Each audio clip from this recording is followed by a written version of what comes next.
C'est avec joie que nous lançons aujourd'hui la 22e édition de la Route des Arts. Danielle Roy a expliqué les différentes facettes liées à la Route des Arts pour cette année. Si je vous parle du premier volet qui se passe ici à la Galerie de la Route des Arts, c'est sous le thème de locomotion.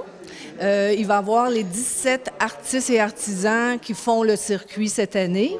Ils vont se joindre à 10 autres artistes et artisans qui vont être seulement qu'en galerie cette année. Tous ensemble, ils vont présenter quelques-unes de leurs œuvres. Alors, ils vont être 27 à vous en mettre plein la vue à l'atelier Locomotion.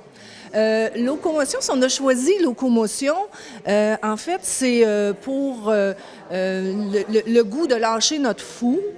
C'est pour le côté dynamique, le mouvement. Pouvoir se déplacer, mais on se déplace, puis les gens se déplacent pour venir nous rencontrer. On a envie de ça. Et puis, on a trouvé ça le fun et dynamique. Là, on part en neuf, et puis en espérant que tout va aller bien. Et la deuxième partie, qui est du 4 août au 8 août, ça va se passer dans les ateliers des artistes qui vont recevoir le public afin de leur présenter leur trésor. Et puis, c'est ça. Puis ici, je vais mettre les personnages. Monique Laframboise participe à la Route des Arts à titre d'artiste peintre depuis 12 ans et nous a fait part des raisons pour lesquelles elle a embarqué dans cette aventure. Je voulais faire partie d'une grande famille d'artistes et on grandit toujours dans notre art. Et puis, c'était un bon moyen de me faire connaître davantage. Et ça a bien fonctionné aussi? Vous avez vu une clientèle? Tellement bien que maintenant, je voudrais prendre une année sabbatique. Et d'ailleurs, cette année, je comptais prendre une année sabbatique. Et puis, ça fait déjà 12 ans de ça. Et puis, finalement, je suis encore là. Je pense que je fais une Dominique Michel de moi. J'aimerais souligner la présence de M. Carl Péloquin.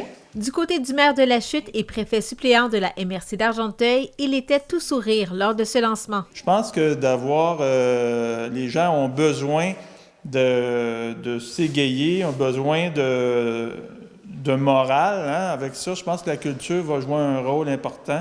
Puis la Route des Arts, avec la boutique ici sur la rue Clyde, au centre-ville de la Chute, je pense que ça va être tout à fait à propos pour les gens, là, pour en profiter.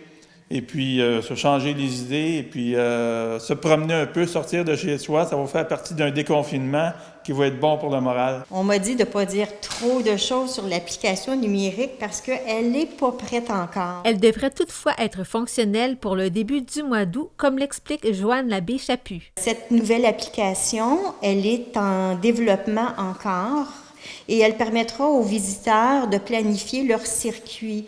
Alors, ils vont pouvoir venir soit en galerie, voir les œuvres, choisir leurs artistes, ou à partir des illustrations qui seront sur l'application numérique, ils pourront choisir les artistes qu'ils veulent rencontrer.